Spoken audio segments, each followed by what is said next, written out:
আজ থেকে প্রায় ৬ বছর পর যাচ্ছি কাজিনের বাসায়। অনেকদিন যাবো বলে যাওয়া হয় না। তো ফাইনালি সবাই রেডি হয়ে যাচ্ছি কাজিনের বাসায়।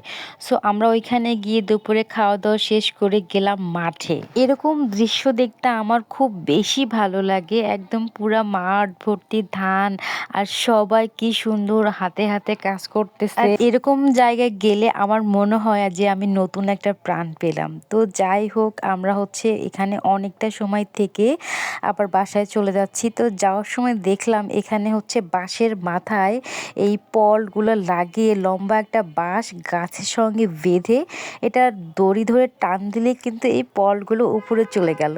কি সুন্দর না? তো আপনারাও কিন্তু এই বুদ্ধিটা মানে এই টেকনিকটা করতে পারেন। আমরা মূলত গিয়েছিলাম শীতের কাপড়-চোপড় কেনার জন্য। এখানে খুব কম দামে শীতের কাপড়-চোপড় পাওয়া যায়। তো দেখতেই পাচ্ছেন এখানে আমরা কারখানার ভিতরে ঢুকে গিয়েছি। আপনারা চাইলে কিন্তু আপনারা কম দামে এখানে এসে শীতের কাপড়-চোপড় কিনতে পারেন। সো আমরাও গিয়েছি কম দামে কাপড়-চোপড় কেনার জন্য। So thanks for watching. আল্লাহ হাফেজ। সবাই ভালো থাকবেন।